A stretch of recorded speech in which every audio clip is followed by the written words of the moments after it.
Hey YouTube, I just got back from my friend's house party. It was just me and him. We watched Avatar, the James Cameron movie, not the amazing television show. And it was the first time that I'd seen it because when it came out in theaters, nobody wanted to go with me because they all were seeing it in 3D and I can't see 3D. I can only see in 2D, which is very uncomfortable.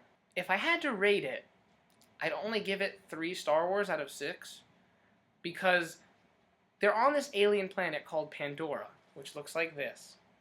And there's the Na'vi, who are like blue, tall men. But there was not a single Wookiee on Pandora. Not even one. Not even a Wookiee tourist. They've explored the whole planet, their entire galaxy, and they've only found one alien planet.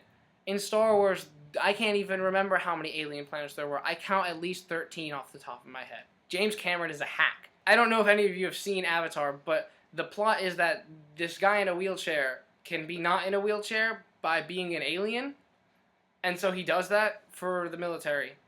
And then he falls in love with the alien Pocahontas. She wasn't his sister. And I thought that was like the biggest part of any love story, was that at some point the love interest is actually related to the protagonist.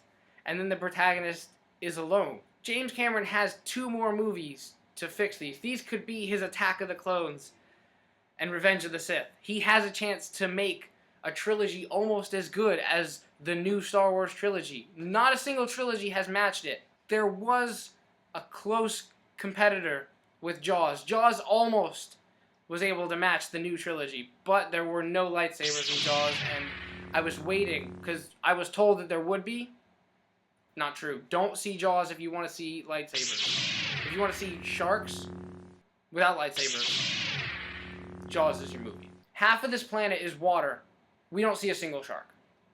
Sharks are the main animal that live in water. When do you see movies just about fish? There's only been one, and that's Finding Nemo. And Finding Nemo had sharks. Every other movie had sharks if they're in water. Jaws, Mega Shark versus Giant Octopus, Shark Boy and Lava Girl, Shark Tale.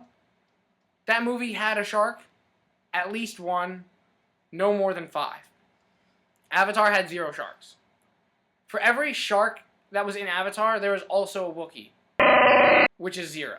And I'm a little uncomfortable that the Na'vi didn't look like anything I'd seen before. I'm familiar with like furry dog aliens or small Muppet-looking aliens. James Cameron's plan is to do 2 more movies and explore the oceans of Pandora. This is the perfect time to introduce a shark. Just a big, blue, talking shark. He can even eat the old main character. Just have him go swimming, and then you hear the Jaws theme song. Just license it. It's cheap. It's like 4 notes. Then in comes the shark, Chomp. He's now in the belly of the beast. Kind of like Pinocchio, but not really. The rest of the movie, he's either trying to get out of the shark, and maybe we see the shark's insides, and the shark's insides are like really cool, and they kind of look like Dagobah, but underwater. Jaws did not have any subtitles. The first one I'm going to call Jaws, A New Boat, Jaws 2, Electric Boogaloo, Jaws 3, Day at the Beach, Jaws 4, Jaws More. I think, without knowing any of the plot, except for the shark elements for Avatar 2, it could be called Sharkvatar. And everyone will know what it is. No one's going to go in not expecting sharks. Avatar was a massive failure in my book, which is why it only got 3 Star Wars out of 6. That's only half the series. It's only as good as the worst Star Wars, which was 4, 5, and 6.